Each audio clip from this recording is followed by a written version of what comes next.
Hello दोस्तों, स्वागत है रिकैप रागा में। आज की कहानी है एक ऐसे भूत की जो 200 साल से भटक रहा है। पर डरने की जरूरत नहीं है, क्योंकि ये भूत बुरा नहीं है, ये बस भूखा है। हाँ, भूखा भूत। कहानी शुरू होती है 5 दोस्तों से जो हैदराबाद में स्ट्रगल कर रहे हैं। परमेश एक सॉफ्टवेयर इंजीनियर था, पर नौकरी गई। अब पांचों एक बैचलर हाउस में रहते हैं। यूट्यूब पर घोस्ट हंटिंग वीडियोस ट्रेंडिंग है, तो इन्होंने सोचा चलो भूत पकड़ते हैं। क्या आइडिया है, भूत पकड़ो, व्यूज पाओ, पैसे कमाओ। पर इन्हें पता नहीं था कि सच में एक भूत इनके पीछे पड़ने वाला है। तो चलो देखते हैं क्या होता है। यूट्यूब कंटेंट के लिए ये पांचों पहुंच गए नल्लामला जंगल में। वहां है कासिम वाली बंगलो, एक भयानक हवेली जहां कोई नहीं जाता।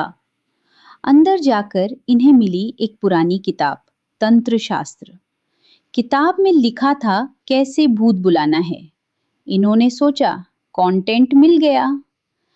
पहला ट्राई, एक रिचुअल जिसमें डिवाइन बिल्ली चाहिए थी, पर इन्होंने गलत बिल्ली पकड़ ली। फेल। दूसरा ट्राई, अमावस्या की रात शमशान में। भार्गव ने एक नींबू हाथ में लेकर 68 बार मंत्र पढ़ा। तभी गांव वाले आ गए, ये काला जादू कर रहे हैं, और मारने लगे। रिचुअल अधूरा रह गया, पर आत्मा पहले ही नींबू में घुस चुकी थी। अब ये नींबू घर आ गया, और साथ में आया 200 साल पुराना भूखा भूत। घर आने के बाद अजीब चीजें होने लगी। रात को किचन का सारा खाना गायब, सब्जी, दाल, चावल सब खत्म। पहले सोचा चोर होगा, फिर सोचा चूहे होंगे, पर इतना खाना कौन खाता है। एक रात कैमरा लगाया और देखा कि वामन रात को उठकर बाएं हाथ से खा रहा है। पर वामन तो राइट हैंडेड है, मतलब उसके अंदर कोई और है। तभी वामन का साला अंजी आया रहने। अंजी को ऑटिज्म है, काउंसलिंग के लिए आया था। और एक दिन अंजी ने वो नींबू काटकर जूस पी लिया। भूत वामन से निकलकर अंजी में चला गया। अब दोस्तों को समझ आया ये कोई खतरनाक भूत नहीं है, इसे बस भूख लगी है। पर ये भूत है कौन और 200 साल से क्यों भटक रहा है, ये सुनोगे तो आंखें नम हो जाएंगी। 200 साल पहले एक लड़का था, बक्कासूरी। लोग उसे बकासुरा बुलाते थे। बक्कासूरी अनाथ था। उसकी दादी बक्कासूरम्मा ने उसे पाला। पर बक्कासूरी को एक बीमारी थी। उसकी भूख कभी शांत नहीं होती थी। खाता रहता पर पेट नहीं भरता। दादी दिन रात मेहनत करती, खुद भूखी रहती, पर पोते को खिलाती। और एक दिन दादी चल बसी। थक कर मेहनत करते करते अपने पोते के लिए जान दे दी।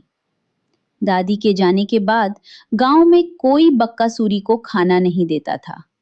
भूख से तड़पते हुए उसने जमींदार के श्राद्ध का खाना खा लिया। जमींदार भूपति वर्मा ने गांव वालों से उसे मार मार कर जान ले ली। किसी ने उसका अंतिम संस्कार भी नहीं किया, और उसकी आत्मा 200 साल से भटक रही है। उसे बस इतना चाहिए, कोई प्यार से खाना खिलाए। दोस्तों को समझ आया ये भूत बुरा नहीं है, बस दुखी है। परमेश बोला, हम इसे खिलाएंगे, ये हमारा दोस्त है। पर पैसे कहाँ से आएंगे? परमेश के पापा बीमार हैं, दवाई के पैसे भी नहीं थे। फिर भी इन पांचों ने डिसाइड किया, खुद कम खाएंगे पर बकासुर को भर पेट खिलाएंगे। तभी आइडिया आया, ईटिंग कंपटीशन। शहर में पेदा बोचा नाम का एक आदमी था, जिसने पहले परमेश का अपमान किया था। उसने 50 लाख का चैलेंज रखा था। बकासुर को भेजा कंपटीशन में, और उसने सबकी धूल चटा दी। 50 लाख मिले, होटल का एडवांस भर दिया। परमेश का सपना पूरा होने वाला था। बकासुर को पहली बार लगा ये 5 लोग मेरी फैमिली हैं। पर एक प्रॉब्लम थी, बकासुर की आत्मा को मुक्ति चाहिए थी। एक फकीर बाबा ने बताया, कृष्णा नदी पर जाओ, वहां विधि करो, तभी आत्मा मुक्त होगी। जाने से पहले बकासुर ने हर दोस्त से अलग अलग मिला। वामन को गले लगाया, साईं को, पल्ली को, भार्गव को, सबको अलविदा कहा। कृष्णा नदी पर सब सफेद कपड़ों में आए। विधि हुई। 200 साल की भूख आज शांत हुई। बकासुर की आत्मा मुक्त हो गई और फाइनली बकासुर रेस्टोरेंट खुला। परमेश का सपना पूरा हुआ। वामन डायरेक्टर बन गया। सबकी शादियां हो गईं। सब खुश।